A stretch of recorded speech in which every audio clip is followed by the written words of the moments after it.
we're back with part 2 in our discussion about Original Sin and Forever Evil. And we were discussing about how retcons, I mean, I am not a fan of retcons either. None of us are. None of us. None of us are. But so far, nothing in Original Sin is like, oh come on, it's not going there yet. Yep. It's not beyond the point. Like, what the fuck are you talking about? It actually makes sense when you think about it. Yeah. A lot of it, even if you look at the Avengers movie, how they've managed to tie all we're talking about the Marvel films. Yeah. They've tied everything into one another, all interrelated by some, usually with the Thor, the tie-in for everything. Yeah. It's like that for Original Sin. Tony Stark being here and there, his dad, Howard Stark being a part of all of this. I like Howard Stark being heavily involved. Yeah. So I really like Howard Stark. that's a big movie influence right there. Yeah. That's true. And with Nick Fury right here at the center of the story once more, you're wondering where is this leading? You see all these LMUs. Normally, I'm not a fan of the LMUs, but I'm interested to see where this goes. Yeah. I'm glad that after the cliffhanger of issue 4, issue 5 didn't go into detail about. So why are there so many of you walking around? They didn't explain Not it yet, yet. so Not they're yet. keeping me still enthralled. It's Not like yet. that question is hanging for me to read 6, 7, 8. And why is he old? Yeah, why is he old? Because Exactly. the whole thing is that he was always Nick Fury's always been Infinity Formula. The Infinity Formula is the one that's been keeping him alive. Yes. Right? And it turns out, that he might not have. It might have worn off. We don't know. Yeah, we don't know yet. We don't know because there's a certain issue where Winter Soldier was not dead.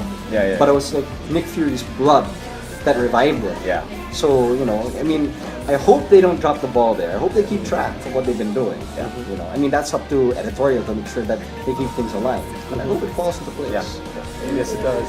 Right. So, I love the art, and Aaron really for me, he does this thing where he always throws in a lot of very lower tier characters. It's the Orb. The Orb. God, man. The Orb. What the fuck? Z-list villain. And How the hell can you talk? mentioned- You're an eye. He mentions it actually. Yeah. This villain. Yeah. And even I like how he's trying to make use of the Marvel universe. Remember that old series Marvel Boy? It was done by Grant Morrison Yeah.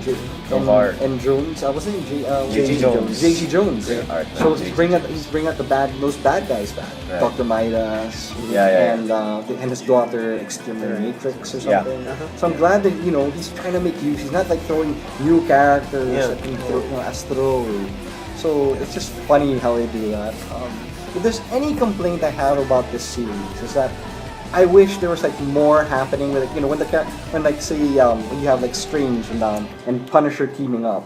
It's yes, they're investigating certain things, but there's no major event that's happening. It's just a lot of it is just they're talking about things happening. Right. It's not actions really going, but it's still intriguing. Yeah.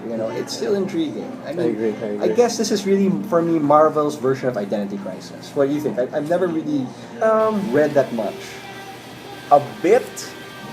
It has some similar themes. Okay.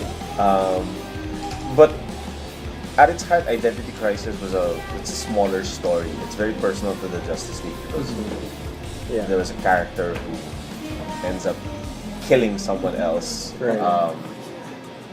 So in that sense, there's that. And certain secrets are revealed. Certain secrets are revealed. That's a big one. But here you don't mind wipe any of the Marvel characters, like what apparently Zatanna had done to Batman. But from what I hear, somebody did it to Captain America fairly Yeah, but that recently. was in the comic. That was in a separate that was in comic. his own That was separate in a comic. So separate it's not during the event. Yeah, Because yeah, that was the big thing that came out of Identity Crisis. That Batman was mind wiped, Dr. Light was a rapist, and Sue Dibney was nuts. Yeah. So it was The wife of the wife of Ray the Palmer. actor. Yeah. It was nuts. Yeah. But for even take Captain America, that was in the pages of the Avengers, with Yeah. the Illuminati. Yeah. When he disagreed with a certain thing, everyone else agreed, come on, Doc, we're not right over here. Yeah. It seems that here he found out. what Yeah, it yeah, was. he discovered And it. Nick Fury is asking about it. He doesn't want to discuss it yet. Right. Because it's not the time right now. So you're setting it up for another explosive confrontation with Iron Man and all the others. Everyone's getting pissed at Iron Man. Even Hulk is pissed at Iron Man now. Yeah. It's actually being chronicled. It's already told in the Original Sins 3.1 Yeah, and there's a Hulk versus Iron Man miniseries. Now. Yeah, that's the one. That's Yeah. the one. That's the one. I read the first issue. It's actually pretty good.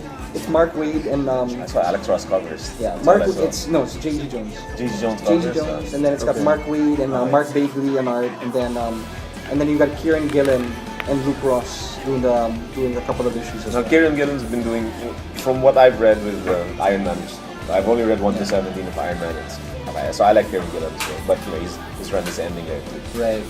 So yeah, I mean, I think this is a great, refreshing, a great Marvel event. It's like completely different from the other ones. So Yeah. all the other ones have always been some kind of invasion. It's just basically a bunch of fight scenes. Yeah. This is more like an actual intricate story with like a bit Yeah. more drama. There's more. It's more character driven than anything. Yep, So I'm yep. really happy with this one. Yep. So I mean, like, anyway. So for me, I'm And you happy. don't have to wait too long, huh?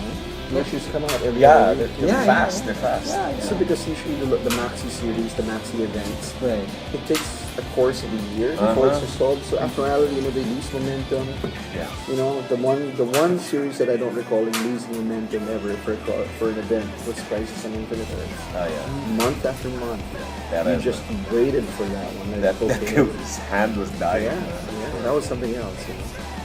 So just to say, this is the end of part 2, and we'll discuss how this plays up against Forever Evil. Okay.